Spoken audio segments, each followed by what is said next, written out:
আজকে ভিডিওতে কথা বলবো আমার এই পাওয়ার ব্যাংকটা নিয়ে। এটা হচ্ছে ভোল্টমি 10K পাওয়ার ব্যাংক, মানে 10,000 এমএএচ এর পাওয়ার ব্যাংক, দাম হচ্ছে 3,000 টাকা। ওই যারা এখনই কমেন্ট করার চেষ্টা করতেছেন 10,000 এমএএচ পাওয়ার ব্যাংক 3,000 টাকা অনেক বেশি, হ্যাঁ ভাই তাদেরকে বলতেছি রিয়েলি এটার দাম অনেক বেশি। আমি এটা কিনছিলাম মূলত হয়েছে আমার ক্যামেরাটাকে এটা দিয়ে ইউজ করার জন্য, যেন লং টাইম ভিডিও শুট করতে পারি। আমার ক্যামেরা আবার হচ্ছে পাওয়ার ব্যাংক যদি অ্যাড করে দিই, ওই পাওয়ার ব্যাংকের চার্জ দিয়ে লং টাইম ভিডিও শুট করতে পারে। এর জন্য আমি কিনছিলাম একটা প্রিমিয়াম পাওয়ার ব্যাংক, যেন আমার ক্যামেরাটা নষ্ট না হয়। কিন্তু প্রিমিয়ামের একটু বেহাল অবস্থা।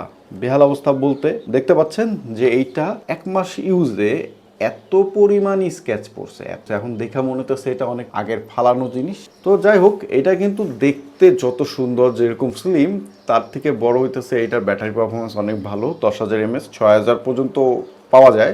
পাওয়ার যখন এদিক থেকে ওইদিক হয় তখন ভালো পরিমাণ পাওয়ার লস হয়, এটা স্বাভাবিক। ওভারঅল সব কিছু ভালো, কিন্তু ভালো না খালি এইটার বিল কোয়ালিটিটা অনেক স্ক্র্যাচ পড়ছে। তো এই জন্য বলতেছি যারা এই টাইপের পাওয়ার ব্যাংক কিনবেন, এই যে উপরে রাবারি টাইপের, ভাই কিনেন না। চেষ্টা করবেন যে একটু rough and tough power bank কেনার।